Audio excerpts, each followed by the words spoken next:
Hallo zusammen im Livestream bei den Wingkids. Hey, es ist mega schön, seid ihr da heute bei den Wingkids.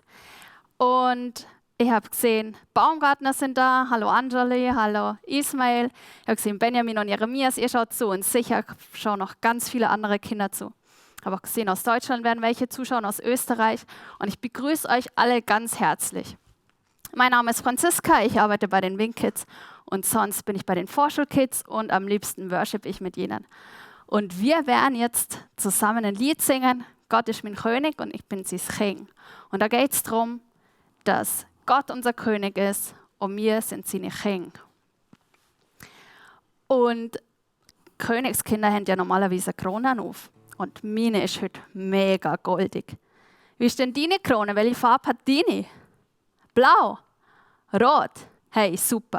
Und wir bei den Wingkids sagen immer 1, 2, 3. Ich bin das Königskind von Gott.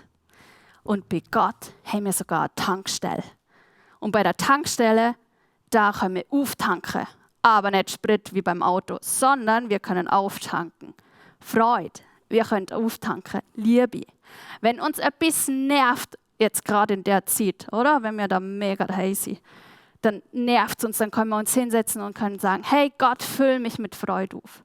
Und dann werden wir aufgefüllt mit Freude. Und wenn wir vollgefüllt sind, können wir sie auch wieder ausgießen. Wie mit so einem Schlauch können wir sie ausgießen und alle um uns herum mit Freude und Liebe abspritzen. Und genau um das geht es in dem Lied. Und das machen wir jetzt zusammen. Salome kommt und zeigt die Bewegungen. Und ihr dürft einfach mitmachen. Steht doch auf daheim. Ich sehe, es sitzen noch einige. Macht doch mit, dann fängt es am meisten. Also, es geht los. Gott ist mein König und ewig ist Ring. Ich setze meine Krone auf, wo ich bin das Königsring. Lange auf, wo ich Tankstelle bin. Ich tanke Liebe. Ich gehe seit Liebe aus. Liebe.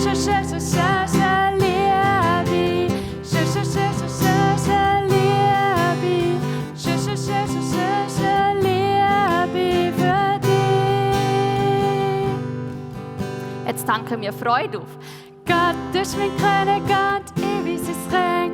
Ich setze meine Krone auf, wo ich bin das Königsring. Lange auf, wo die Tankstelle bin. Ich tanke Freude auf. Ich gehe seit Freude aus. Und Freude. Freude. Freude für dich. Oh, was könnte man denn jetzt noch auftanken? Gesundheit. Ja, das ist eine mega gute Idee. Jetzt zur Zeit in den Familien, bei unseren Nachbarn, Dörfern, Städten. Hey, es ist so wichtig, dass wir Gesundheit haben. Und wir können Gesundheit auftanken bei Gott und wir können die auch wirklich rausspritzen. Und jetzt braucht man wirklich eure ganze Kraft, euren ganzen Power. Es müssen alle mithelfen, dass wir durch die Mauern raus können, durch die Häuser, durch die Dörfer, durch die Städte, durch das ganze Land. Hey, macht euch parat. Seid ihr parat? Also, Gott ist mein König und ewig ist Ring. Ich setze meine Krone auf, wo ich bin das Königsring. Lange auf, wo die Tankstelle bin. Ich tanke Gesundheit auf. Ich gehe Gesundheit aus. Und fest! Gesundheit.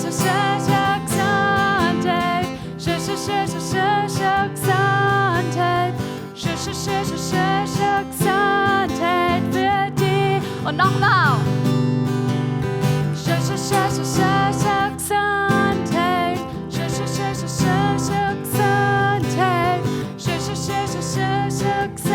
Gesundheit für dich und für mich. Hey, super. Und jetzt zeige ich euch noch einen Versuch.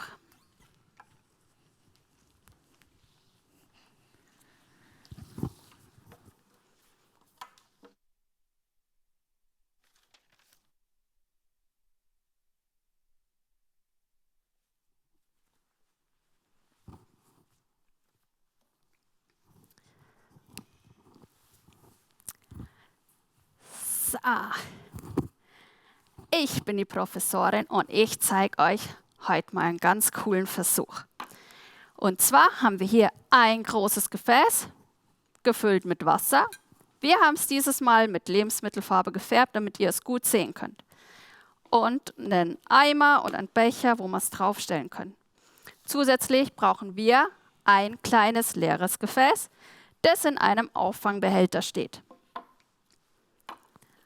Dann brauchen wir noch einen Schlauch. Wer keinen Schlauch hat, kann wir 2 Strohhalme oder 2 Röhrli nehmen und zusammenkleben.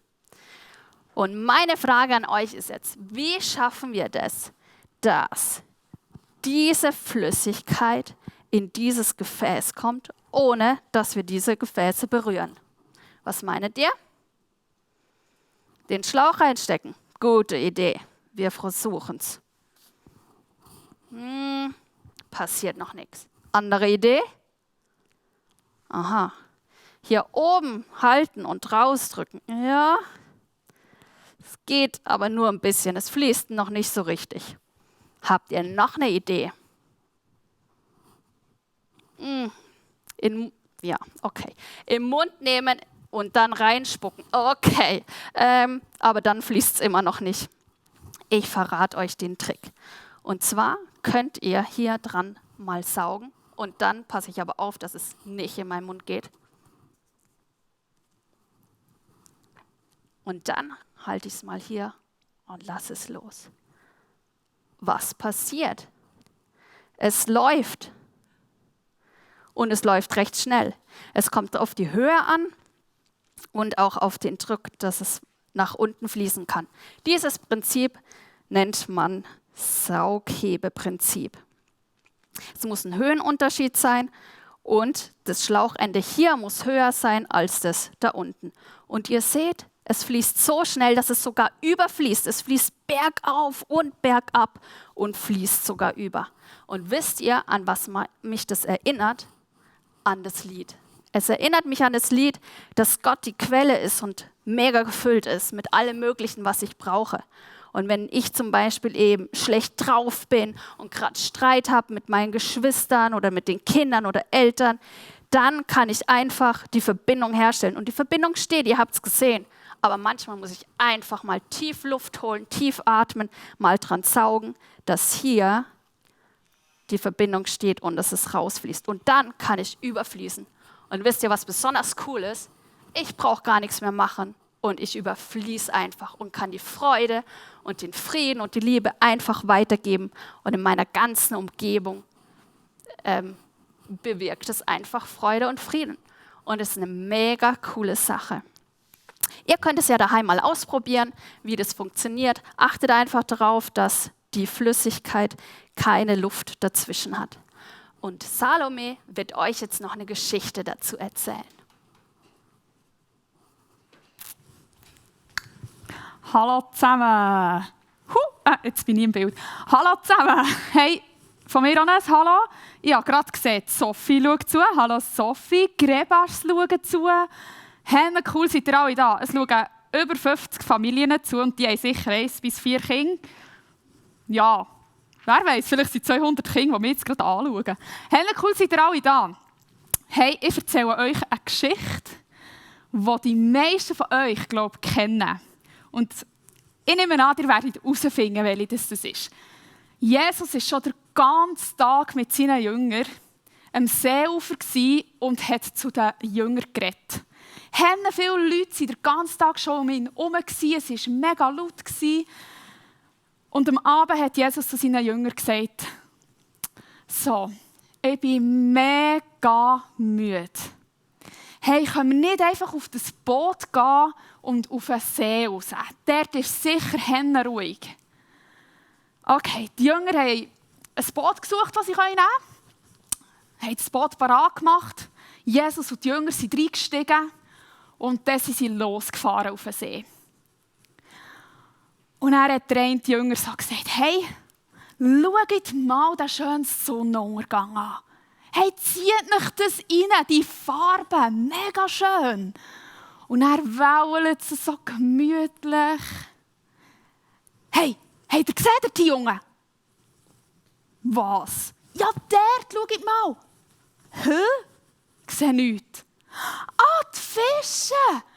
Hey, mega viele Fische da unten. Die spielen miteinander. Mega schön.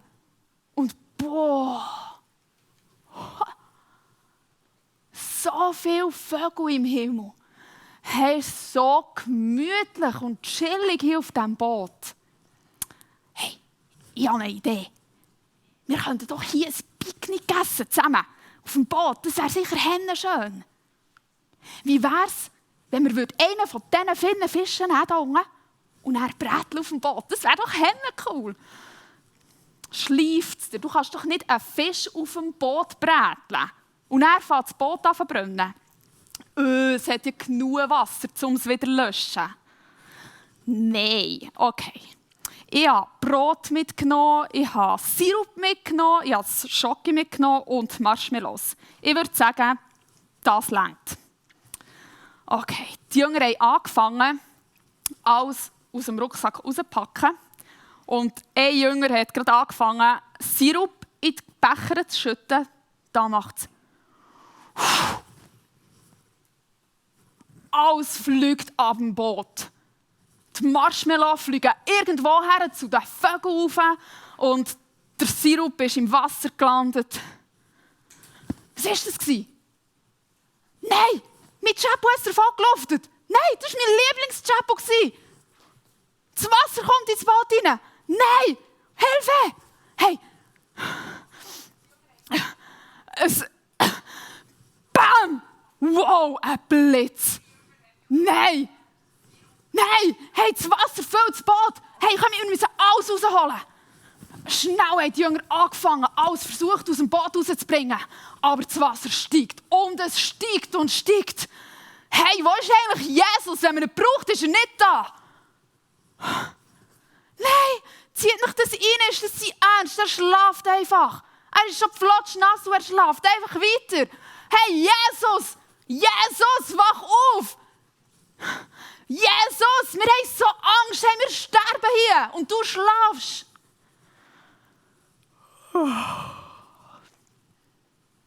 Wieso habt ihr so Angst? Hey, ich bin doch bei euch. Sturm, Wind, bis still.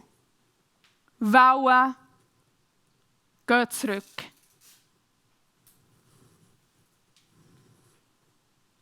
Wow. Alles ist weg. Was ist das für ein Mann, der so chillig drauf sein kann, wenn alles stürmt? Was ist das für ein Mann, der sogar die Wellen darauf hören, was sie machen sollen? Hey, krass. Hey, jetzt bin ich gerade aus dem Bild. Hey, ich bin überzeugt, dass Jesus so aufgefüllt war vom Frieden von Gott bis hier oben, dass gar keine Angst Platz hatte in ihm. Der war so gefüllt vom Frieden von Gott. Hey, kein Sturm hat ihn dazu gebracht, Angst zu haben. Hey, so cool. Und ich weiss, dass wir bei Gott all diese Sachen auch holen können. Hey, wenn wir Angst haben, können wir zu ihm gehen. Wir können uns auffüllen von seinem Frieden. Wir können, wenn wir traurig sind, können wir zu ihm gehen und können sagen, hey Jesus, ich brauche deine Freude. Und wir können uns auffüllen, wie wir vorhin im Lied gehört haben. Bam, wir können uns auffüllen von seiner Freude, dass gar keine Traurigkeit mehr Platz hat in uns. Und das Beste ist, wir können so viel von ihm bekommen, dass wir alles weitergeben können. Und gerade im Moment gibt es so viele Leute, die Angst haben, dass sie zu wenig Geld haben, die traurig sind, weil sie viele Freunde nicht mehr sehen können. Hey, und darum habe ich euch etwas Cooles, was ihr diese Woche machen könnt als Familie. Und ich werde es garantiert daheim auch machen. Ihr könnt entweder so eine Hütte bauen mit Tüchern und also frage zuerst die Mami, was ihr alles brauchen dürft. Ja, so eine richtig coole Hütte bauen. Die wollen, können sogar ein leeres WC-Papier mit reinnehmen. Oder ihr könnt einfach einen Stuhl definieren als Familie oder ein Eckeli im Haus. Und das ist eure Tankstelle. Genau. Und jedes Mal, wenn ihr irgendwie merkt, hey, ich bin so hässig, dann könnt ihr in die Tankstelle reingehen, könnt zum Beispiel noch auf ein Zettel schreiben, ich bin hässig. Dann könnt ihr das nehmen, könnt es zusammenrugeln, wegschiessen. Dann könnt ihr euch auffüllen mit Frieden. Oder wenn ihr mega traurig seid, dann könnt ihr euch auffüllen mit Freude. Hey, und ich bin überzeugt, das braucht jeder von der Familie. Ihr dürft einander daran erinnern. Ihr könnt auch mal einer Mami sagen, hey, solltest du wieder mal ein bisschen Freude tanken? Aber die Eltern können es natürlich auch den Kindern sagen. Und ich bin gespannt, wie das nächste Woche, ja, was ihr so zu erzählen habt von dem. Und gebt es euren Nachbarn weiter. Hey, in die Nachbarschaft rein, ihr könnt euren Freunden anrufen und die Freude einfach weitergeben, die ihr von Gott bekommen habt. Und dann habe ich noch etwas Zweites, was ihr machen könnt. Und zwar, weiss jemand, was heute für einen speziellen Tag ist? Weihnachten ist nicht, oder? Nein, das ist durch. Silvester ist auch nicht, definitiv nicht. Heute ist der Palmsonntag. Und der Palmsonntag ist eine Woche vor der Ostern. Das heisst, nächste Woche ist Ostern. So cool. Und ich habe hier ein Blatt. Viele Eltern haben schon ein Mail bekommen mit diesem Blatt drauf. Ihr seht es jetzt hier nicht richtig, aber es hat, glaube ich, noch in den Kommentaren, wo ihr draufklicken auf einen Link, wo ihr das Blatt herunterladen könnt. Und da ist für jeden Tag bis nächste Woche eine Bibelstelle drin, die ihr lesen könnt, zusammen. Und dann könnt ihr unten in ein Feldchen etwas reinmalen, etwas reinkleben. Und nächste Woche im Livestream der Kids wird es so eine Challenge geben. Oh, jetzt sieht man es mega gross, das Blatt. Wird es eine Challenge geben, wo ihr Fragen beantworten könnt, so in einem Quiz, gerade live. Und dann wird es gerade live ausgewertet. Und der am schnellsten war und die meisten richtigen Antworten hat, kann etwas gewinnen. Darum, ich wünsche euch mega viel Spass mit der Tankstelle bauen. Ich wünsche euch mega viel Spass bei den Bibeltexten lesen und etwas reinzeichnen oder draufkleben. Genau. Und jetzt wünsche ich euch allen eine gute Woche und bis nächste Woche. Tschüss zusammen.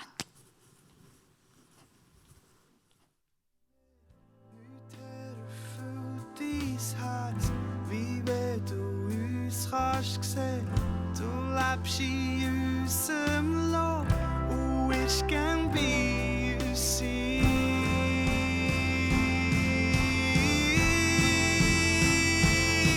Und wir bauen ein Haus vom Land. Vater, du bist würdig, du bist unser Gott. Und wir bauen ein Haus vom Land. Sagst mit uns wohnen, für immer an dem Ort. Und wir bauen ein Haus vom Land. Vater, du bist würdig, du bist unser Gott.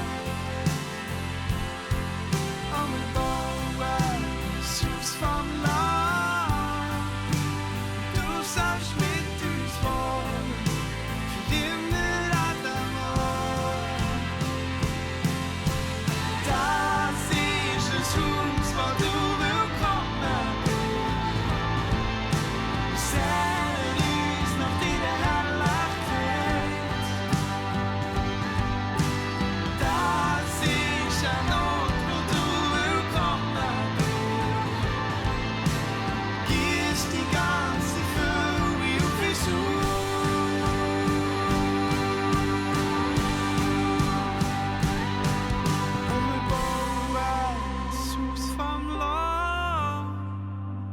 Vater, du bist würdig, du bist unser Gott. Und wir bauen ein Haus vom Land. Du sagst mit uns wohnen, für immer an dem Ort. Und wir bauen ein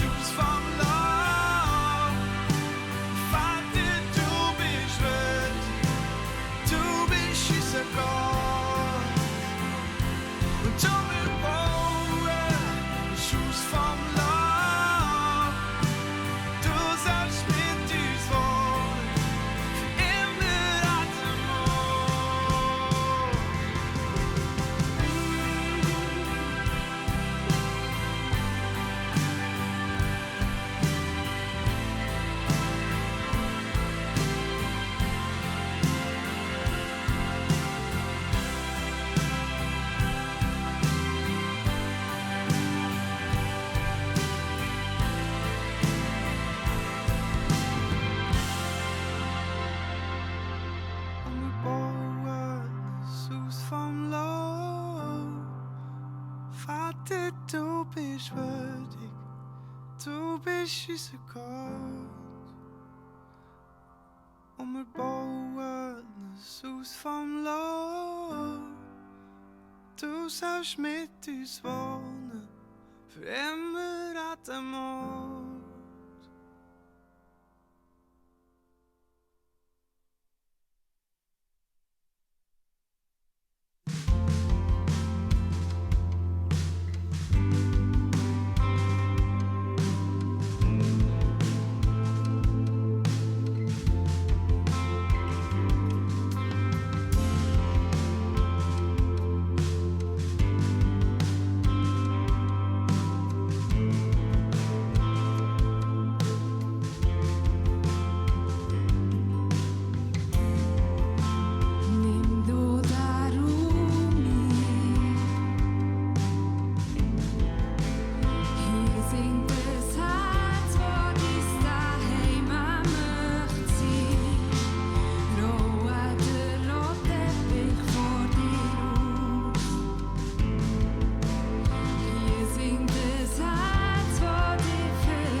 Ja, ganz herzlich willkommen zu dem Vineyard-Gottesdienst am Palmsonntag 2020.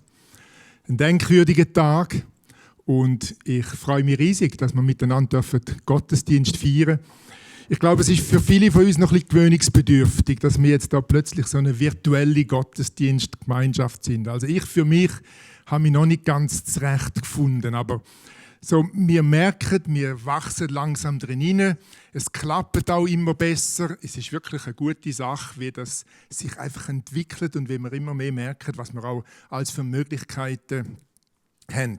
Wir sind ja einerseits eine Gottesdienstgemeinschaft, aber andererseits sind wir auch eine Lebensrettergemeinschaft. Habt ihr das gewusst? Ich habe nämlich gerade letzte Woche ein Cartoon bekommen, da sitzt so ein älterer Herr auf einem Stuhl und sagt, jetzt bin ich jahrelang einfach nur da gesessen. Und dann hat es genau das gleiche Bild, er sitzt immer noch auf dem Stuhl, aber sagt dann, und jetzt rette ich Leben. Wir retten Leben, indem dass wir jetzt einfach unseren Gottesdienst ein bisschen umgestellt haben und miteinander so Gottesdienst feiern, aber Gott ist der gleich, wir können ihm gemeinsam begegnen. Es hat mich riesig gefreut, vorne so dabei zu sein, bei den WinKids, bei dem Livestream, wo für sie ist, weil dass wir als Gemeinschaft, als Vineyard Bern eben multigenerationell sind, das finde ich so unglaublich wichtig und so ein riesiges Geschenk. Einfach das Miteinander auch von den Generationen. Die WinKids haben ja das Thema aufgefüllt von Gott.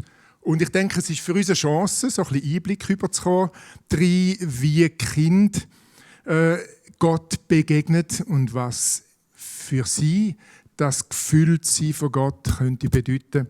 Ich finde das eine ganz tolle Sache. Mir ist diese Woche ein Psalm begegnet, wo ich gerne kurz einfach nur ein paar Vers daraus vorlesen. Im Psalm 71.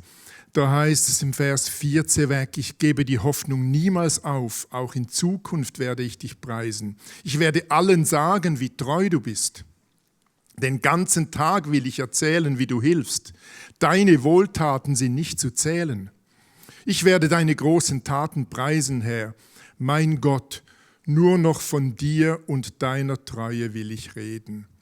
Gott, von Jugend auf bist du mein Lehrer und bis heute erzähle ich von deinen Wundern. Auch jetzt, wo ich alt und grau geworden bin, verlass mich nicht, mein Gott. Kindern und Enkeln will ich erzählen, wie mächtig du bist und wie gewaltig deine Taten sind. Ich denke, es ist so wichtig, dass wir das jetzt in diesen Tagen, in diesen schwierigen Tagen gemeinsam tun. Und ich habe geschaut auf dem Stream, es ist wirklich eine ganz tolle Sache, wie viele Leute das da eingeklinkt sind, wirklich vom Werner Nink weg, Ruth Graf, wo eben so ein bisschen die Grauhaarigen repräsentiert, aber auch viele Familien, das Janners, Grebas und andere habe ich da schon gesehen. Ich finde es ganz toll, dass wir so miteinander feiern dürfen. Und zum dem Miteinander Ausdruck geben, haben wir das mal auch ein Slido ausprobiert. Ich weiß nicht, wer von euch Slido kennt, aber wir haben das auf der Social Media schon bekannt gegeben und wir können jetzt da mal rasch hineinschauen, was ihr können zum Ausdruck bringen oder wie ihr können zum Ausdruck bringen, dass die Woche, wo wir jetzt hinter uns haben, nicht die Einzelwoche, sondern die schon bald einen Monat, wo wir unterwegs sind mit Corona, was das für uns alle bedeutet. Und wenn wir da anschauen, wir sehen in der Mitte das herausgefordert. Das ist das, was ganz viele von euch so zum Ausdruck gebracht haben. Und je häufiger das ein Begriff angeklickt worden ist, desto mehr oder desto grösser kommt ihr jetzt eben da auch führen. Und das Fröhlich, dass das Platz hat, ist eine ganz tolle Sache. Aber auch eben die Achterbahn, was es für viele bedeutet, und zugleich auch das Geborgensein in Gott. Also ganz viele Begriffe, die uns etwas erzählt, wie es euch daheim geht. Und wir werden heute noch verschiedentlich auch so ein bisschen an eure Stuben hineinschauen, daheim. Ich möchte heute einfach ganz speziell danken für all die im Hintergrund da mitschaffen und das überhaupt möglich gemacht haben. Ich meine, der Pio hat so ein bisschen, uns die Wohnstube gebaut im Vineyard Büro, damit wir von Stube zu Stube miteinander im Kontakt sein. Und dann haben wir schon von den Windkids gesehen, wie viele das da auch hinter der Kulisse arbeiten, auch der Nati mit Teenie und Jugend. Aber auch ganz viele andere, Deborah, die die ganze Woche durch da schafft, der Tom, der auf den nächsten Gottesdienst hin schon ganz fest am Vorbereiten ist, aber jetzt auch da schon im Einsatz ist. Technik mit dem Fabu, mit dem Joni, mit dem Simu Beck. Euch allen ganz, ganz herzlichen Dank für das riesige Engagement. Und etwas ganz Spezielles haben wir auch diese Woche erlebt. Vom Fenster zum Sonntag sind sie gekommen und sie wollten mal hineinschauen, wie passiert das, dass man so einen Gottesdienst vorbereitet. Wie wird so ein Gottesdienst einfach kreiert und geschaffen, dass dann am Sonntag das alles klappt. Und Fenster zum Sonntag, da wird ja einfach jetzt schon darauf hinweisen, die haben auch ein Interesse daran, von uns Selfies überzukommen, wo man dann vielleicht daraus auch einzelne von euch sieht.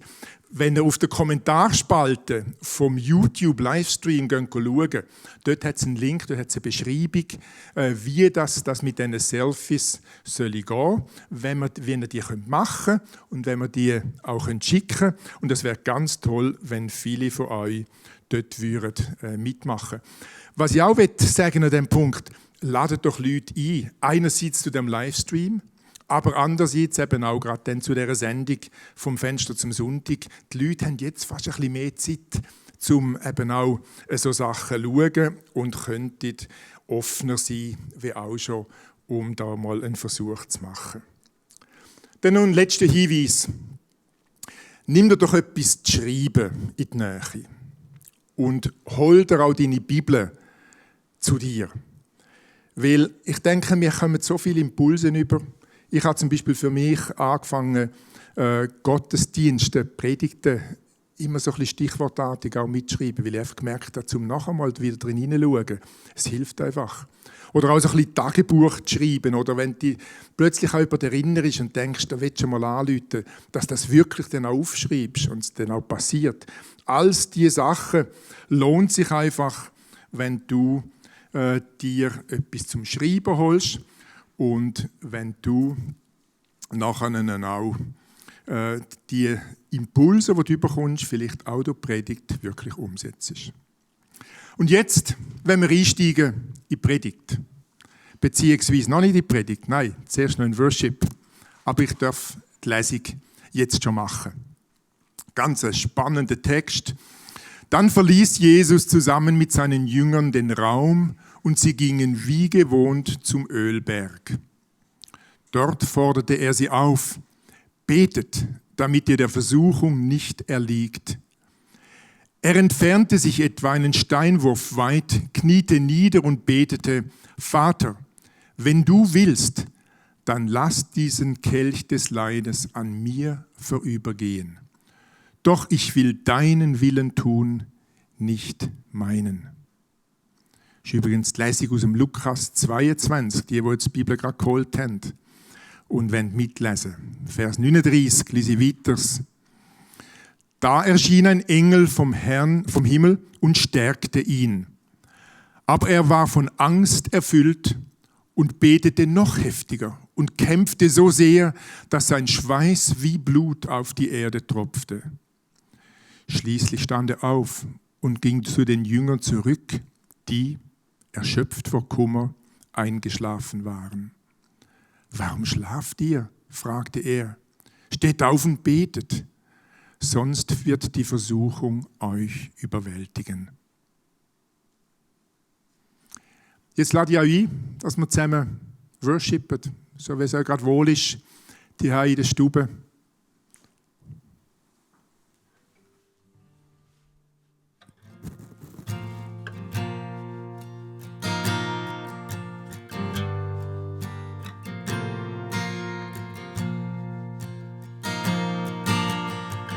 Es gibt nichts, wo uns trennen kann von der Liebe her. Nicht Tod, nicht Sünde und auch keine Macht. Du bist immer nah. Und egal was um uns geht, du bist der, der uns befreit. Du bist der, der uns befreit. Wir haben unsere Hände in die Höhe, richten unseren Blick aus auf dich. Mit allem, was wir sind, wenn wir dir loben, in Freude und im Schmerz. Wir haben unsere Hände in die Höhe, richten unseren Blick aus auf dich. Mit allem, was wir sind, wenn wir dir preisen, am Tag und in der Nacht.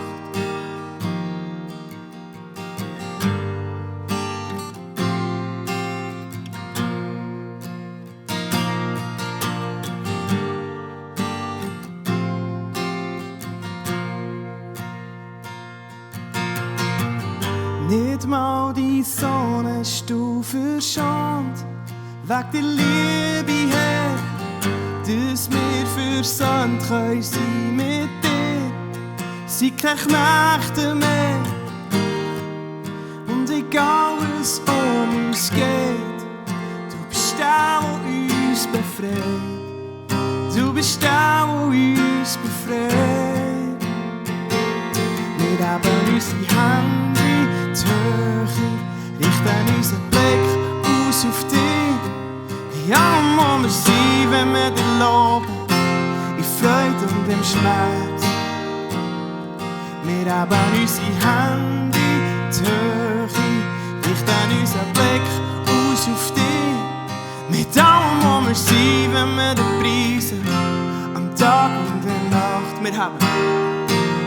Wir haben unsere Hände in die Höhe, richten unseren Blick aus auf dich.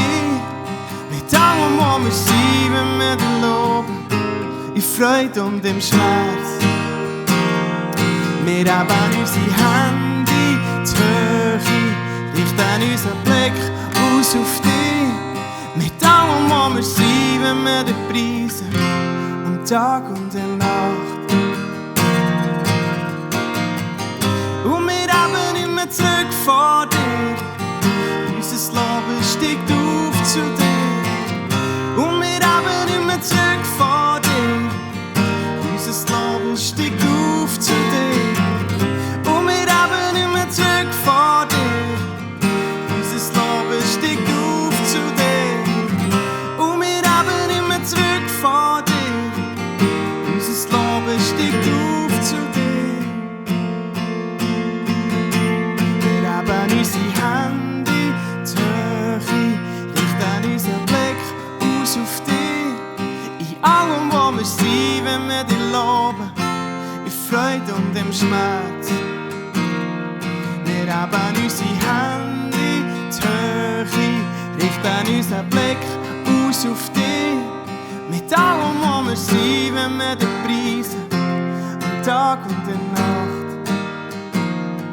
Wir haben unsere Hände in die Höhe, richten unseren Blick aus auf dich.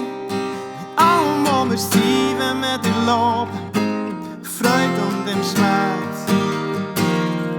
Wir haben unsere Hände in die Höhe, richten unseren Blick aus auf dich.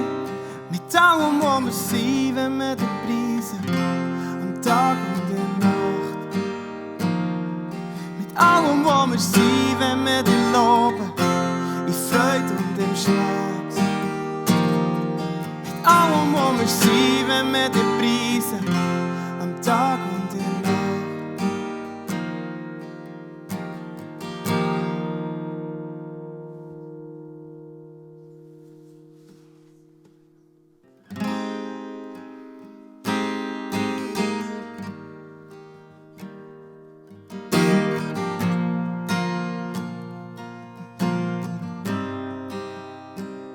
You are here, moving in our midst. I worship you, I worship you. You are here, working in this place. I worship you. I worship you. You are here. You are here, moving in our midst. I worship you. I worship you. You are here, working in this place. I worship you. I worship you. You are waymaker, miracle worker, promise keep, light in the darkness. My God, that is who you are. You are waymaker, miracle worker, promise keep, light in the darkness. My God, that is who you are. You are here, touching every heart. I worship you. I worship you. You are here, healing every heart. I worship you. I worship you. You are here, turning lives around. I worship you. I worship you. You are here, mending every heart. I worship you. I worship you. You are waymaker, miracle work, promise keep, light in the darkness. My God, that is who you are. You are waymaker, miracle work, promise keep, light in the darkness. My God, that is who you are. You are waymaker, miracle work, promise keep, light in the darkness. My God, that is who you are. That is who you are. That is who you are. That is who you are. That is who you are. That is who you are. That is who you are. That is who you are. Even when I don't see it, you're working. Even when I don't feel it, you're working. You'll never stop. You'll never stop working. You'll never stop. You'll never stop working. Even when I don't see it, you're working. Even when I don't feel it, you're working. You'll never stop.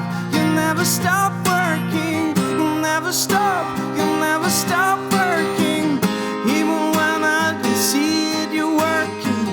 Even when I don't feel it, you're working. You'll never stop.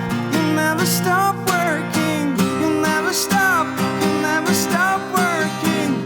Waymaker, miracle worker, promise keeper, light in the darkness. My God, that is who you are. Yes, you are. Waymaker, miracle worker, promise keeper, light in the darkness. My God, that is who you are.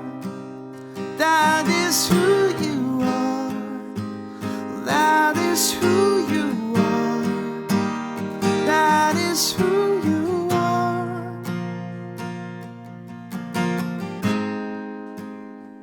That is who you are. Das ist so, wie du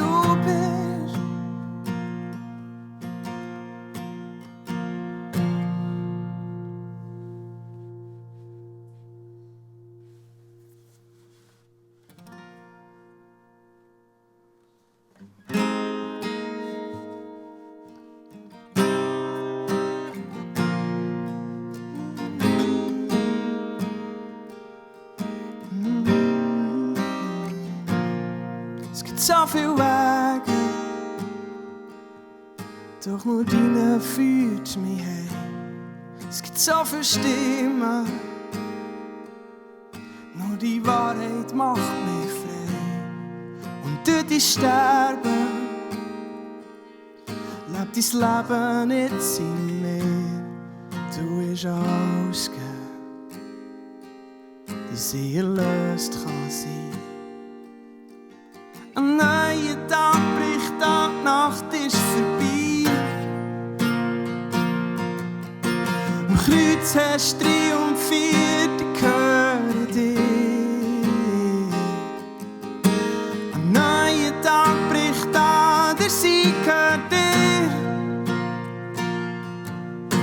Der Vorhang ist verrissen, ich seh dich.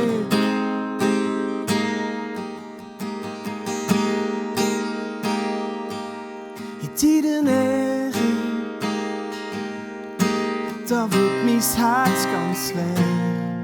Und du gibst Frieden, Hoffnung, die mich trägt. Und durch dein Leben ist der Tod vergänglich besiegt. Du hast alles gegeben, dass ich erlöst kann sein.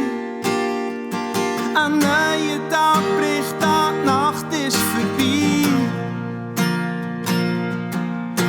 Am Kreuz hast du triumphiert, ich höre dich. Ein neuer Tag bricht an, der Sieg gehört dir. Der Vorhang ist verrissen, ich seh dich.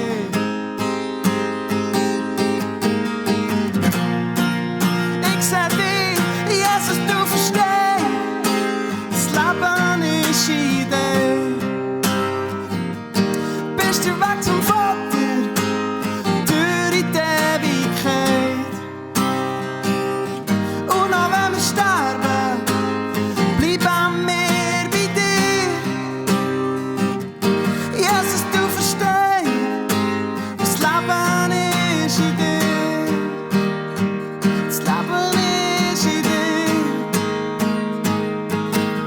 Ein neuer Tag bricht an, die Nacht ist vorbei. Am Kreuz hast du triumphiert, wir hören dich. Ein neuer Tag bricht an, der Sieg gehört dir. Der Vorhang, neuer Tag bricht an, die Nacht ist vorbei. Am Kreuz hast du triumphiert, wir hören dich. Ein neuer Tag bricht an, der Sieg gehört dir. Der Vorhang ist verrissen, ich seh dich. Ich seh dich. Jesus, du verstehst, das Leben ist in dir. Bist der Weg zum Vater, durch die Ewigkeit. Und auch wenn wir sterben, bleiben wir bei dir. Jesus, du verstehst, das Leben ist in dir. Das Leben ist in dir. Das Leben ist in dir. Das Leben ist in dir. Ein neuer Tag bricht an, die Nacht ist vorbei. Am Kreuz hast du triumphiert, wir hören dich. Ein neuer Tag bricht an, der Sieg gehört dir. Der Vorhang ist verrissen, wir sehen dich.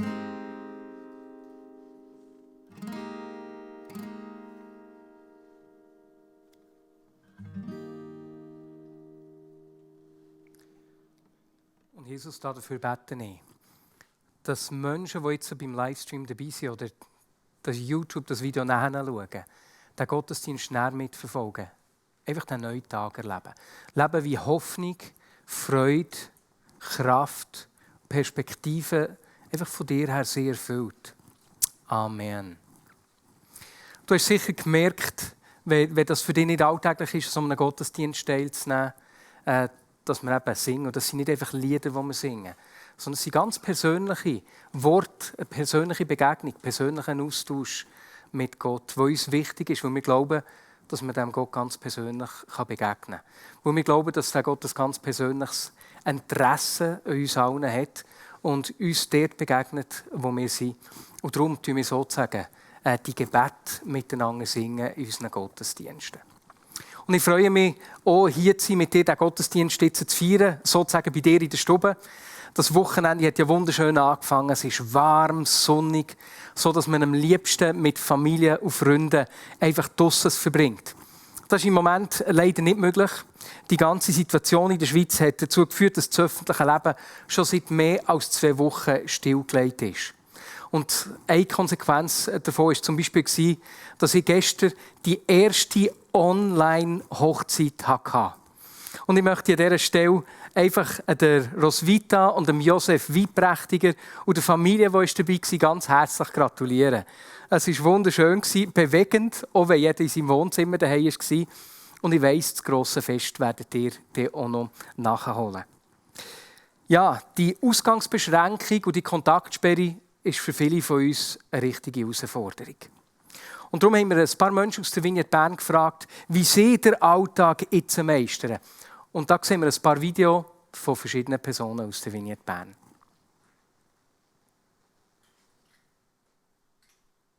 Ich bin Tabea, das ist meine Schwester Rahel. Wir sind beide verheiratet, haben zusammen 9 Kinder, sind 100% daheim und wohnen im schönen Breitsch. Als ist rausgekommen, dass unsere Kinder nicht mit Schule können, haben wir uns gefreut. Wir haben immer Freude, wenn die Kinder daheim sind, wenn wir mit ihnen Sachen unternehmen können. Das ist mega cool. Wir haben auch eine Chance gesehen, dass sich alles ein bisschen entschleunigt. Wir hatten beide sehr strenge Zeiten vor uns gehabt, und alles ein bisschen runterzufahren. Als dann rausgekommen, dass wir nicht mehr so viel raus können, ist es schwierig geworden im Breitsch. So sind wir hier raufgekommen, in Hasliberg, und genießen es hier sehr. Aber es hat auch viele Herausforderungen. Es ist mega laut, es ist eng, es ist streng, es ist sehr arbeitsintensiv. Gefühlt rennt immer eins oder stürmen sie nicht mehr, oder es sollte an 3 Orten sein. Genau, und was uns in dem Innen hilft, ist, dass wir einen ganz klaren Tagesablauf haben, wo wir uns daran halten. Es gibt klare Aufträge, die die Kinder machen müssen, wenn sie Schule haben, die Schulkinder. Und wir versuchen nicht, hohe Erwartungen zu haben an uns selber und Erwartungen haben an das Kind. Wir probieren, Situationen mit Humor zu nehmen. Möglichst, und das hilft, dass wir zu zweit sind. Und was auch das Wichtigste ist, wir haben nicht das Gefühl, dass wir Supermütter sein sollen, sondern wir halten alles einfach. Wir kochen einfach, wir versuchen, das Leben hier so einfach wie möglich zu gestalten, ohne überrissene Anforderungen an uns. Und so geht es uns, glaube ich, sehr gut. Genau.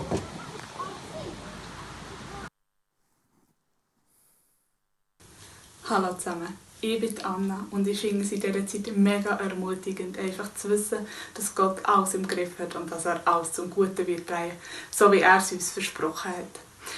Ich probiere die Zeit jetzt auszunutzen, für dass ich einfach im Gebet und in stiller Zeit wachsen kann und dass ich ihn besser kennenlernen kann. Das ist nicht immer einfach, weil ich meine, die sozialen Medien sind halt schon sehr verlockend. Und darum habe ich jetzt angefangen, handyfreie Stunden und handyfreie Tage zu machen. Und das ist mega erleichternd. Ja, hallo zusammen. Ich bin Karin Falkhusser, ich bin Single und ich wohne allein. Was mir in dieser Zeit hilft, ist, dass ich meine Rituale beibehalte. Das heisst, dass ich am Morgen die Bibel lese und bete. Ich kann auch noch gerne mit dem Velo arbeiten. Und es ist für mich auch noch möglich, zu joggen und zu spazieren. Und dann treffe ich mich auch noch alle 14 Tage mit meinem Hauskreis online treffen. Ja, und das hilft mir sehr. Herausfordernd finde ich in dieser Zeit, dass ich mich nicht mehr einfach so mit meinen Freunden treffen kann und dass ich mich nicht ins Aussen flüchten kann. Das heisst, dass ich so meine Gefühle zulassen muss und mit denen stellen. Und dann kann ich entweder allein das vor Gott bringen im Gebet oder auch Freunde bitten, dass sie mit mir beten. Schön finde ich in dieser Zeit, dass ich mich ungefähr 2 bis 3 Mal in der Woche mit meiner Nachbarin, die auch allein lebt, zum Nachtessen treffen. Dann können wir austauschen und Gemeinschaft haben. Und dann schauen wir auch noch ein Film, nämlich Vater Brown. Ich weiss nicht, ob es die einen von euch kennen. Wenn nicht, es lohnt sich also. Was ich schön finde, habe ich schon gesagt in dieser Zeit, was ich auch dahinter finde, ist, dass Jesus nicht überfordert ist mit dieser Situation und mit unserer Reaktion. Er kann mit uns umgehen. Und super cool ist, dass auch noch das Internet und das Telefon immer geht. Hallo zusammen, ich bin Mona Graf und ich arbeite in einer Hardwareentwicklungsfirma, im Moment im Homeoffice und bin immer noch 100% tätig. Manchmal ist es ein bisschen frustrierend für mich, wenn ich andere Leute sehe, die jetzt mega viel Zeit haben und Sachen machen und ja, vielleicht geht es dir ja auch so und du musst immer noch Vollzeit arbeiten. Und dann möchte ich dich einfach ermutigen, mir jetzt geholfen, einfach ehrlich zu sein mit mir selber, wie es mir gut geht, dass ich vielleicht gestresst bin, dass ich darauf schauen muss, dass ich nicht zu viel mache am Abend, dass ich eine Struktur habe in meinem Alltag. Aber einfach auch Gott zu fragen, hey, was hast du für mich parat in dieser Situation, in dieser Krise? Und ich glaube, dass Gott für jeden von uns etwas ganz Spezielles parat hat, was er uns geben will, was er uns zeigen will oder uns heilen will. Darum frag Gott, was er für dich parat hat.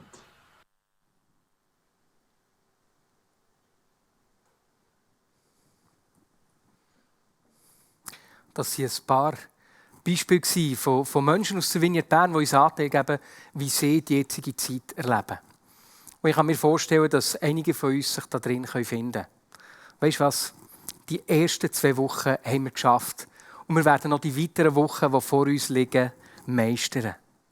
Jetzt, in der Vorbereitung auf den Gottesdienst habe ich mich gefragt, was uns dabei helfen könnte, den Mut zu behalten und dran zu bleiben. Und dabei geht es mir nicht nur um die aktuelle Situation.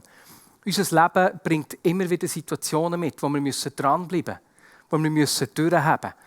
Das kann beispielsweise eine schulische Prüfung sein. Das kann aber genauso ein Konflikt sein in einer Beziehung, eine Herausforderung am Arbeitsplatz oder wenn jemand, den du gerne hast, stirbt. Wie können wir in solchen Situationen dranbleiben und durchhalten? Und jetzt liegt ja Ostern vor uns. Und in diesen Geschehnissen rund um Ostern habe ich einen Text gelesen, der uns ein paar hilfreiche Impulse dazu gibt. Jesus selber wird uns dabei zum Vorbild. Und wir können von ihm lernen, wie er in dieser herausfordernden Situation, die vor ihm gelegen ist, dran geblieben ist. Wir haben versucht, einmal die Geschichte von Jesus vor Augen zu führen. Am heutigen Tag, am Palmsonntag, ist er zum Passafest nach Jerusalem gereist mit seinen Jüngern und er ist dort wie ein König empfangen worden. Menschenmengen haben ihm zugejubelt. Aber er hat schon genau gewusst, dass er kurz darauf nur ein paar Tage später wird sterben. Er hat seinen Jüngern schon ein paar Mal angekündigt, hey, ich werde im Fall sterben und ich werde wieder auferstehen, aber die Jünger wollten davon nichts hören. Und er ist mit dem vollen Bewusstsein, was vor ihm liegt, dass er verhaftet wird, dass er geschlagen wird, dass er gefoltert wird und dann wird sterben, in die Zeit hineingegangen. Was hat ihm die Kraft gegeben? Wie hat Jesus dort dranbleiben und durchhalten? Das sehen wir im Text in Lukas 22. Dort wird nämlich sein Ringen ausführlich beschrieben und darum möchte ich den Text mit euch zusammen lesen. Wir finden dort ein paar Impulse, die uns genauso helfen. Lukas 22, Verse 39 bis 46. Dann verließ Jesus zusammen mit seinen Jüngern den Raum und sie gingen wie gewohnt zum Ölberg. Dort forderte er sie auf, betet, damit ihr der Versuchung nicht erliegt. Er entfernte sich etwa einen Steinwurf weit, kniete nieder und betete, Vater, wenn du willst, dann lass diesen Kelch des Leides an mir vorübergehen. Doch ich will deinen Willen tun, nicht meinen. Da erschien ihm ein Engel und stärkte ihn. Aber er war von Angst erfüllt und betete noch heftiger und kämpfte so sehr, dass sein Schweiß wie Blut auf die Erde tropfte. Schließlich stand er auf und ging zu den Jüngern zurück, die erschöpft vor Kummer eingeschlafen waren. Warum schlaft ihr? Fragte er. Steht auf und betet, sonst wird die Versuchung euch überwältigen. Was mir auffällt, zuerst mal in diesem Text hier über Jesus, ist, dass er seinen ganz normalen Tagesrhythmus beibehalten hat. Jesus hat sich in seinem Leben Gewohnheiten angeeignet, die ihm Kraft geben. Und dann ist er auch hier nachgegangen. Beispielsweise, eine von diesen Gewohnheiten war, dass er an diesen täglichen Gebet im Tempel teilgenommen hat, wenn er in Jerusalem war. Oder aber, dass er mit seinen Jüngern zusammen das Passafest gefeiert hat. Ein Familienfest, das das ganze Volk dort hier gefeiert hat. Und zu guter Letzt, wie wir gelesen haben, dass er wie gewohnt dort hier eben zum Ölberg gegangen ist. Und genauso kann das uns helfen, in herausfordernden Zeiten so einen Tagesablauf beizubehalten und gesunde Gewohnheiten auszuüben. Und wenn du keine hast, ist das eine Zeit, wo du anfangen kannst, solche Gewohnheiten einzuüben. Wie wir auch ein paar von diesen Videos gehört haben. Das ist mir besonders aufgefallen in den letzten 2 Wochen, als ich die Schule von meiner Tochter gesehen habe. Ihre Klassenlehrerin hat den Unterricht sensationell vorbereitet. Sie darf jeden Morgen 15 Minuten Mathe machen, 20 Minuten lesen, muss 3-mal in der Woche eine Seite in ihrem Tagebuch ausfüllen und eine Viertelstunde im Haushalt mithelfen. Und noch ein paar weitere Sachen. Und ich weiss, dass die Struktur nicht jedem Kind oder jedem Menschen gleich hilft. Und dass auch meine Tochter immer wieder dort hier Hänger hat und unsere Hilfe braucht. Aber der klare Rahmen, der hilft sowohl ihr als auch mir. Und so sehen wir bei Jesus in dieser Herausforderung, der grössten Herausforderung, die man sich vorstellen kann, dass er sich so hilfreiche Rhythmen hat gehalten. Und dann, als er mit seinen Jüngern zum Ölberg kam, wie er das eben jeden Abend gemacht hat, lesen wir, dass er sich zurückgezogen hat zum Betten und seine Jünger aufgefordert hat, selber auch zu beten. Ja, Jesus war nicht immun gegen Angst, Not und Trauer. Vielmehr dort, wo es ihn überfallen hat. Das Erste, was er gemacht hat, ist, dass er sich zu Gott zurückgezogen hat und das mit ihm geteilt hat. Und wenn du die Evangelien liest, die Geschichten von Jesus, dann fällt uns auf, dass das Ganze ein normales Verhalten war. Das ist etwas, was Jesus immer wieder gemacht hat, die Nähe zu Gott pflegt. Das war ein ganz persönlicher Austausch, den er dort hier hatte. Jetzt, das hat ihm in seinem normalen Leben immer und immer wieder Kraft gegeben. Und darum, als die Herausforderung kam, was hat er gemacht? Das, was er gewusst hat, dass es ihm Kraft gibt. Er hat sich zurückgezogen und hat gebetet. Jetzt machst du die Frage, wenn Gebet für dich nicht etwas Normales ist, ja, was ist das genau? Was ist das Gebet? Das musst du dir nicht vorstellen wie irgendwie so ein Getränkeautomat, wo du oben einen 2-Fränkler rauslässt und dann kommt unten raus, was du dir wünschst. Manchmal gibt es das, dass Gott Gebet erhört und dass es so passiert. Aber das Gebet hat eigentlich ganz eine andere Funktion. Es ist nämlich der persönliche Austausch, wie mit einem Freund, wo ich Gott Anteile in meinem Leben gebe, an meinen Gefühlen, an meiner Realität und hören, was er mir zu sagen hat. Und das Spannende, was dort hier passiert, ist, dass, wenn ich bete, sich häufig nicht die Situation verändert, sondern meine Perspektiven auf die Situation her. Mein Blick und meine Haltung verändern sich häufig und nicht die Umstände. Und so lesen wir hier in dieser Geschichte am Ölberg, dass dort, wo Jesus betet hat, dass ein Engel ist gekommen und ihn gestärkt hat. Engel, das ist ein Wort, das gebraucht wird für Botschafter und Gesandte. Und sehr häufig wird es gebraucht für Gott selber, der uns in einer Situation zur Hilfe kommt. Und genau das hat Jesus hier erlebt. Wie Gott ihn hat gestärkt, wie Gott ihm Perspektive hat gegeben und ihm wieder Kraft geschenkt hat. Und wenn das für dich noch nicht eine Gewohnheit ist, zu beten, einfach mit Gott zu reden, so wie du mit einem Freund redest, würde ich dir sagen, fang einfach an. Weil er ist auf deiner Seite. Er hat gute Gedanken über dir. Er hat einen guten Plan. Und du wirst erstaunt sein, was er dir in deine Situation zu sagen hat. Und so lesen wir, dass Jesus sich zum Gebet zurückgezogen hat. Und der Austausch mit Gott, der hat etwas bewirkt. Nämlich, dass er seine Situation annehmen konnte. Genauso wie sie war.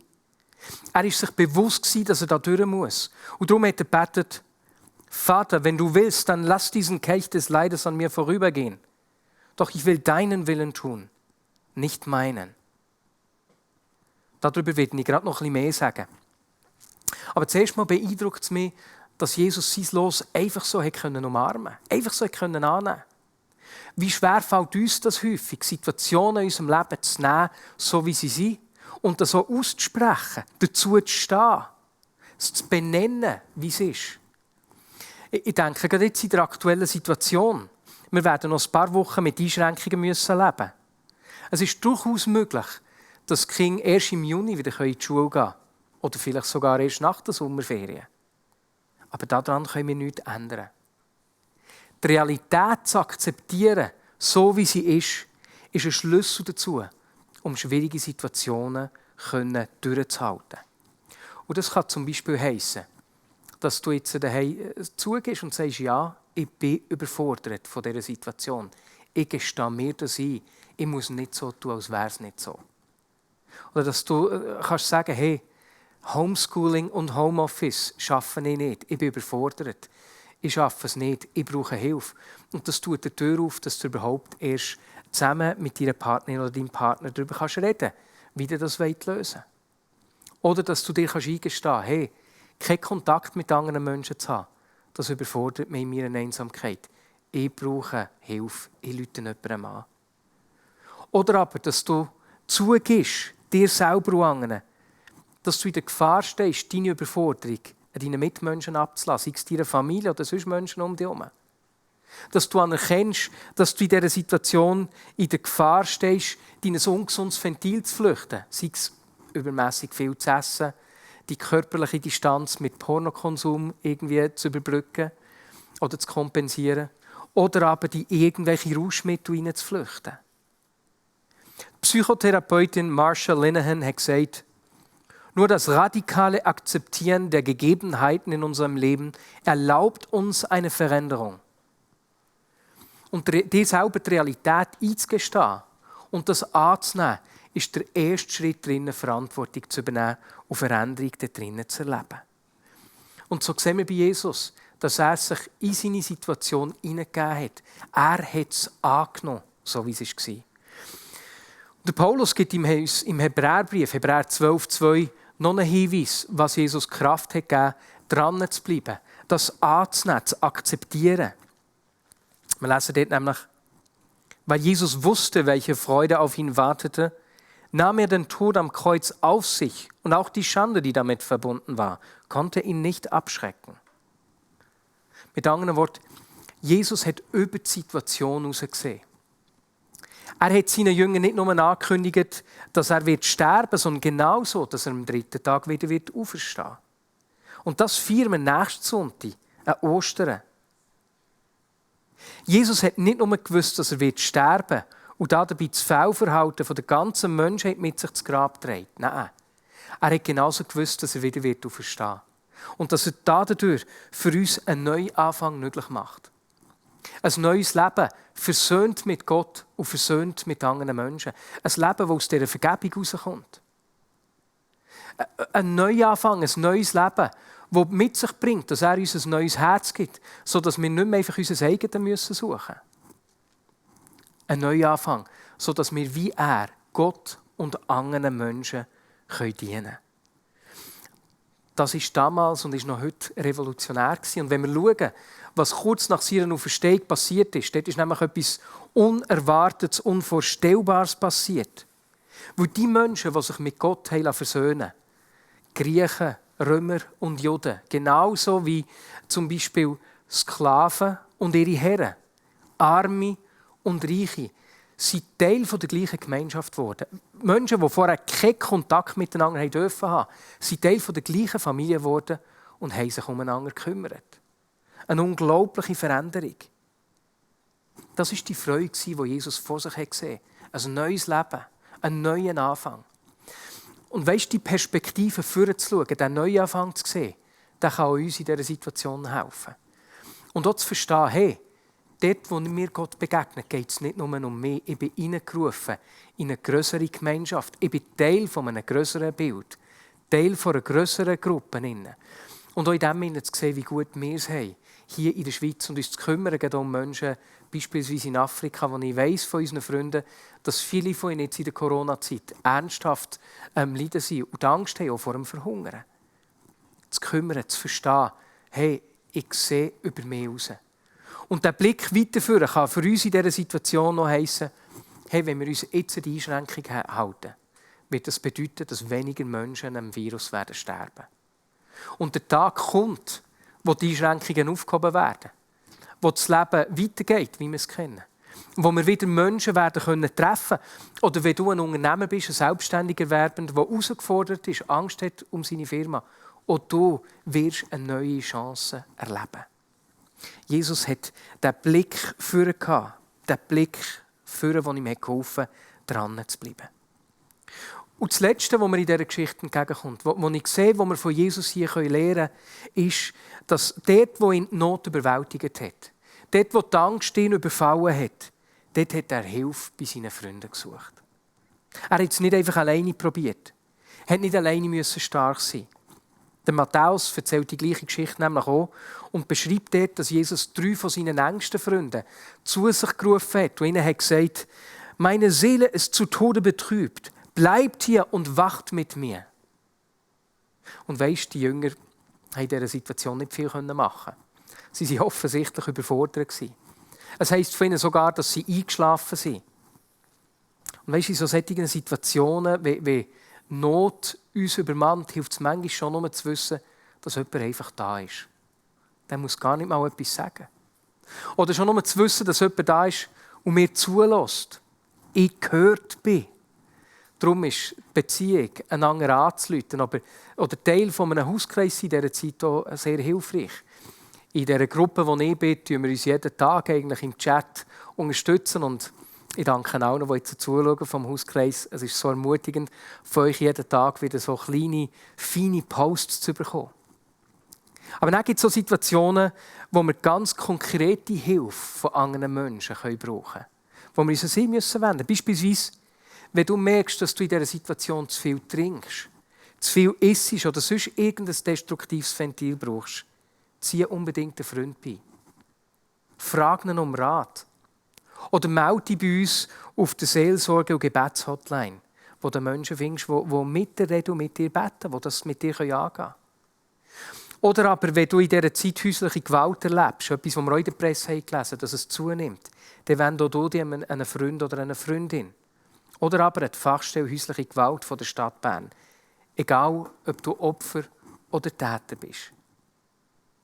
Oder wenn du merkst, dass du dich hängen lässt und dass du immer frustrierter wirst, sag das einem Freund. Bitte ihn um Hilfe. Und auch du wirst da drinnen merken, dass du nicht alleine bist. Und wenn ich die Geschichte von Jesus hier anschaue, sind es die 5 Impulse, die mir von ihm entgegenkommen, die uns allen helfen können, in herausfordernden Situationen wie heute, aber ganz generell. Und darum möchte ich sie noch mal schnell vorlesen. Jesus hat einen hilfreichen Tagesrhythmus gepflegt. Er hat die gesunden Gewohnheiten beibehalten, die er hatte. Er hat sich, als er herausgefordert ist, zuerst bettend an Gott gewendet. Und das hat ihm geholfen, seine Situation anzunehmen, so wie sie war. Und aus dieser Begegnung mit Gott hat er auch Perspektiven bekommen und hat ihm geholfen, vorzuschauen, über die aktuelle Situation hinaus. Und was er übernommen hat, hat er Hilfe bei seinen Freunden gesucht. Er hat es nicht einfach alleine probiert, durchzustehen. Ich bin so dankbar für Geschichten wie die hier aus der Bibel, die uns Impuls geben für unseren Alltag und uns helfen, den Glauben zu leben und für andere Menschen gleichzeitig eine Ermutigung zu sein. Und jetzt zum Abschluss von dieser Predigt möchte ich beten. Und ich möchte beten, dass das passiert, was wir hier bei Jesus gelesen haben. Nämlich, dass du erlebst, wie ein Engel, sagt man, Gott selber dir begegnet und dich stärkt. Und vielleicht brauchst du, wir alle brauchen an unterschiedlichen Orten Stärkung. Vielleicht brauchst du Trost. Vielleicht bist du am Trauern, dass du die Freunde nicht sehen kannst. Oder jetzt, wo du Zeit hast, über Sachen nachzudenken, kommen Sachen auf, wo du in deinem gewohnten Alltag gar nicht Zeit hast, darüber zu trauern. Vielleicht brauchst du Kraft, dir einzugestehen, hey, da gibt es ungesunde Muster, wo ich hinschauen und sie annehmen will. Und ich tue nicht mehr länger so, als wären die nicht da. Vielleicht bist du krank, körperlich angeschlagen. Und dort, wo du Kraft, Begegnung von oben brauchst, ist, dass Gott dir in deiner Krankheit begegnet. Und vielleicht brauchst du einfach kreative Ideen, sei es mit den Kindern, sei es mit dem Geschäft, wo du eine Begegnung brauchst, wo Gott dir Inspiration mit neuen Impulsen gibt, die weiter schauen über die aktuelle Situation aus. Was auch immer es für dich ist, lass uns einfach einen Moment nehmen, wo wir beten. Und Jesus, ich danke dir, dass du jedes Einzelne kennst und wirklich gute Pläne hast. Dass es nicht die Frage ist, ob wir Interessen an dir haben, dass du Interessen an uns hast. Und Jesus, ich bitte dich, dass du jedem, der jetzt zuschaust, an dem Ort begegnest, wo er es braucht. Ich bitte dich, dass du mit deiner Gegenwart einfach die Wohnzimmer, die Balkone, die Schlafzimmer füllst, dass du Kraft schenkst, dass du Trost schenkst. Jesus, ich bitte dich Mut für die Menschen, die gespürt haben, hey, da gibt es Sachen, die ich mir eingestehen muss, die ich annehmen muss, dass sie sind, wie sie sind und nicht mehr länger verdrängen. Und ich bitte dich, dass du ihnen noch Hilfe schenkst, dass du ihnen zeigst, an wen sie sich wenden können, wo ihnen in dieser Situation hilft, selber Verantwortung zu übernehmen. Einen Schritt aus dem Muster rauszunehmen. Das Ventil, das destruktiv war schon immer wieder, zu überwinden und das Ganze anzugehen. Und Jesus, ich bitte dich, dass du Menschen heilst. In der Vorbereitung hatte ich wieder Gedanken gehabt, dass Gott während dem Livestream jemanden heilt, der Ausschläge hat während der Allergie und dass einfach, wenn du morgen aufwachst, die Ausschläge verschwunden sind. Jesus, ich bitte dich auch, dass du Schlafstörungen behebst und dass Menschen so zur Kraft kommen, indem ihre Nächte wieder ruhig werden. Begegne du jedem Einzelnen dort, wo er ist. Und Jesus, zu guter Letzt bitte ich dich für Ideen, für himmlische Impulse. Sachen, wo sich Leute, die in diesem Gottesdienst dabei sind, noch nie überlegt haben, die ihnen Ideen geben für ihr Geschäft, für ihre Familie sein, für die Schule geben, vielleicht mit den Kindern, wo sie einfach kreative Impulse von dir jetzt bekommen. Danke dir, dass du uns ernst nimmst an dem Ort, wo wir stehen und uns dort begegnest, wo wir sind. Amen.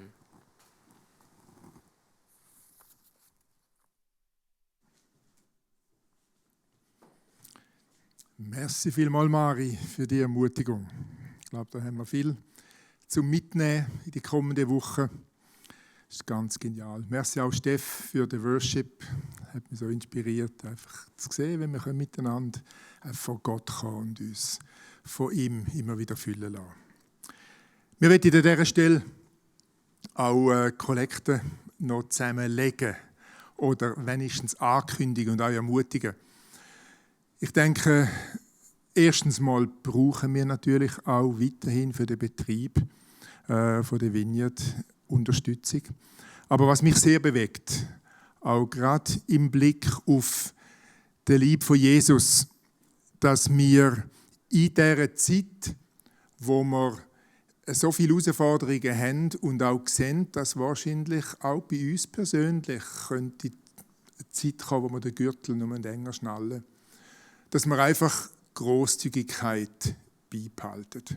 Dass wir nicht den Gürtel zuerst bei allen anderen enger schnallen. Ich denke, die Nöte, die werden zunehmen, die werden gigantisch werden. Was wir heute schon hören aus Flüchtlingscamps in Griechenland oder aus Townships in Südafrika, wo Freunde am Arbeiten sind. Da ist so unglaublich viel Not und ich will da einfach Mut machen, dass ihr euch ganz bewusst vornehmt, Grosszügigkeit beizubehalten und zuerst bei uns selber den Gürtel länger zu schnallen, bevor wir an anderen Orten sparen.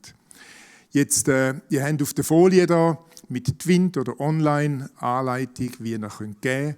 Danke viel für deine Grosszügigkeit.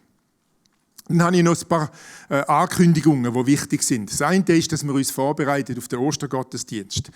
Der hat das Potenzial, unvergesslich zu werden. Und ein Punkt ist, dass wir mit den Kindern und mit der Familie zusammen die Ostergeschichte lesen in dieser Woche vor Ostern. Und im Ostergottesdienst bzw. im Stream voran gibt es nachher auch ein Quiz, wo die Familien miteinander daran teilnehmen können. Ich finde das eine ganz geniale Idee. Und ihr findet den Link auch für den Bibelleseplan auf dem Livestream YouTube. Dort hat es so eine Kommentarfunktion, wo ihr die nötigen Informationen auch findet. Oder ich denke eben, die Bibeltexte, wo wir lesen, die werden ihr einfach dort alle finden. Denn den Ostergottesdienst wollen wir auch mit dem Abendmahl feiern. Und das kann man auch online machen. Wir haben diese Woche uns online zum Essen getroffen mit Freunden. Das war ganz ein cooler, glatter Abend. Das Abendmahl müsst ihr aber vorher vorbereiten. Dass ihr vor dem Gottesdienst schaut, dass ihr Brot und Wein oder Traubensaft auch parat habt. Etwas anderes Cooles sind wir am Aufstarten, am Entdecken, was da drin liegt, und zwar ein virtuelles Kirchenkaffee. Ganz genial, einfach, dass wir uns treffen vor dem Gottesdienst und können unsere verschiedenen Räume, beziehungsweise, du kannst dir das vorstellen, wenn ein Tisch, wo wir uns drum versammeln und zu bestimmten Themen, zum Beispiel Vorschuleltern oder vielleicht auch Silberblitze oder wer immer, kann sich treffen, austauschen über ähnliche Situationen, wo wir drinstehen. Das virtuelle Kirchenkaffee wird die Information dazu, wie das denn genau soll ablaufen, in den nächsten Tagen aufgeschaltet werden. Und dann hast du bereits eine Folie da vorbereitet fürs gemeinsame Betten am 9. April. Das ist etwas, wo die Evangelische Allianz dazu einlädt, mit vielen Organisationen. Wir werden am 9. April am Abend vom 8. bis am 9. einfach so gemeinschaftlich auch beten. Es tut einfach gut. Gemeinsambeten.ch, gang dort rein und schaut dir das an. Ich glaube, das ist sehr ermutigend und Gebet verändert die Welt. Ja, dann habe ich da noch Lebensmittelgutscheine. Anstelle von Lebensmitteln im Gottesdienst sind Migros- oder Coop-Gutscheine eine einfache und gute Gelegenheit, Menschen in Not zu helfen. Diese Gutscheine können wir wiederum auch weitergeben an Leute, die wir wissen, dass sie bedürftig sind. Also auch das eine Möglichkeit zum Helfen. Und ich glaube, das ist alles. Stimmt das, Deborah? Können wir den Gottesdienst so schliessen? Selfies noch. Danke, Tom. Ist gut, hat man da so viele Leute. Als Team sind wir da miteinander unterwegs. Hey, die Selfies, da ist die Folie dazu. Ich habe es schon angetönt, Fenster zum Sonntag, würde sich freuen und würde die auch gerne verwenden. Und wie das die Selfies eben sollen genau laufen, da findest du die Information auf der Kommentarspalte von den YouTube-Livestreams, wo wir jetzt ja drauf sind. Gut, damit sind wir am Schluss vom Gottesdienst. Toll, bist du dabei gewesen und lad andere ein, am nächsten Sonntag wieder auch mit dabei zu sein. Und ich würde gerne einfach beten, euch segnen, euch quasi aussenden in diese Woche. Danke, Jesus, dass nicht nur du uns begegnest, sondern dass wir auch dürfen für andere Menschen so Botschafter sein. Vielleicht da und dort sogar ein Engel sein. Und so danken wir dir, Herr, dass dein Kanal zu uns einfach so riesig weit und offen ist. Und ich will einfach jedes Einzelne, wo jetzt da auch mit dabei war in dem Gottesdienst, segnen für die kommende Woche. Herr, dass einfach jedes Einzelne sich brauchen lassen kann, deine Stimme hört, dieser Stimme kann nachgehen und kann die Erfahrung machen, dass du mit uns und durch uns dein Reich baust. So seget gesegnet, um ein Segen zu sein in dieser Woche. Tschüss zusammen, auf Wiedersehen.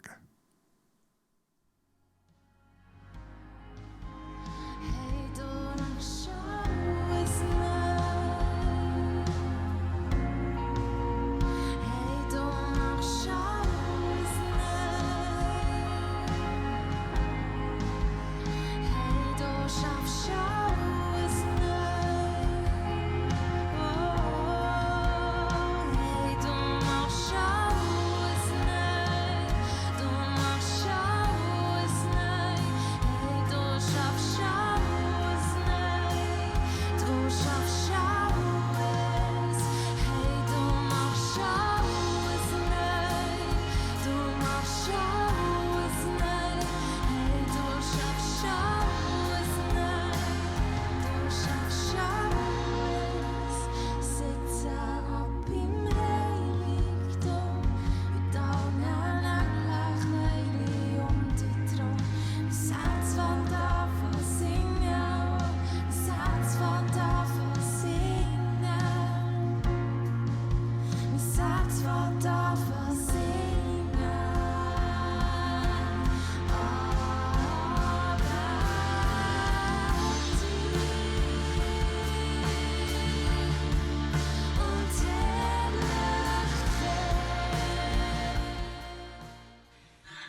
Ich habe das große Privileg, in dieser krisengeschüttelten Zeit einen krisensicheren Job zu haben. Ich arbeite auf einer kleinen Demenzabteilung. Diese alten Menschen zeigen mir in ihrer Krankheit immer wieder, worauf es im Leben eigentlich ankommt, nämlich auf Begegnung. Oder wie Martin Buber schon sagte, alles Leben ist Begegnung. Neulich fragte mich eine ältere Dame nach der Schweizer Tagesschau, wer ist denn eigentlich dieser Herr Virus aus Corona? Das ist doch dieser schöne Ort im Tessin. Mit solchen und anderen Geschichten ermutigen mich diese Bewohner immer wieder, dran zu bleiben, jeden Tag aufs Neue weiterzumachen und durchzuhalten.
Mein Herz will dich kennen und ich weiss, du mich auch,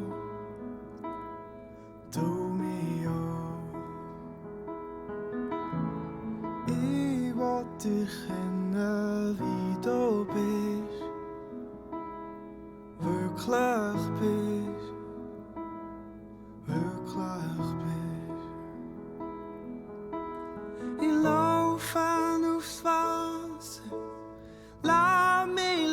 angehen.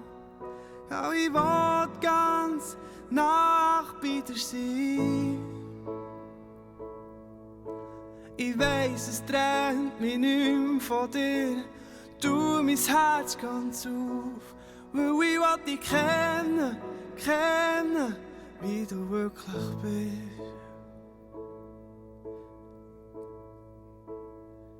Zeig mir dein Gesicht,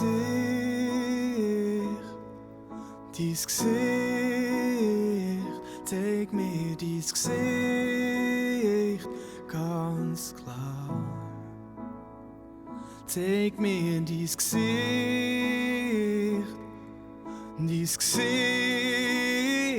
zeig mir dein Gesicht, wie du wirklich bist.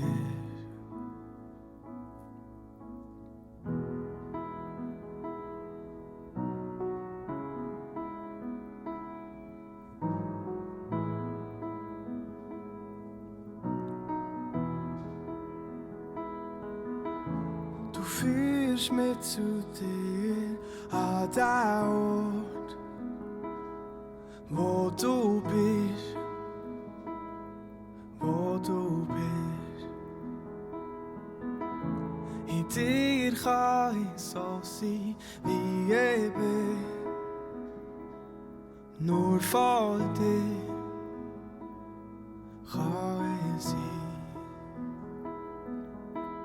Ich laufe aufs Wasser, lass mich gehen. Ja, ich will ganz nah bei dir sein. Ich weiss, es trennt mich nicht mehr von dir. Tu mein Herz ganz auf, weil ich will dich kennen, wie du wirklich bist. Zeig mir dein Gesicht,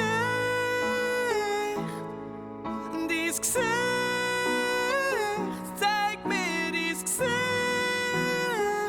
ganz klar. Zeig mir dein Gesicht,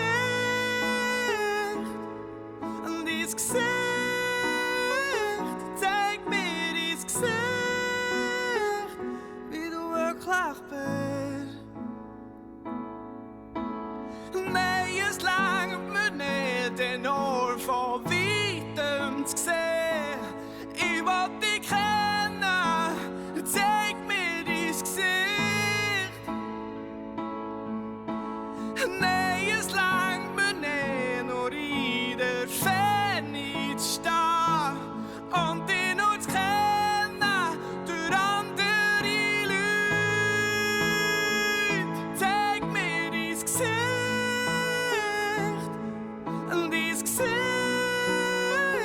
zeig mir dein Gesicht,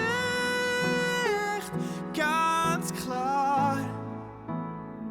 Zeig mir dein Gesicht,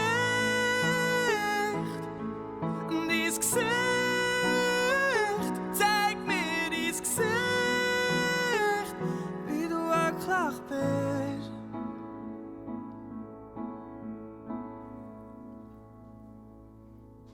Mein Herz will dich kennen,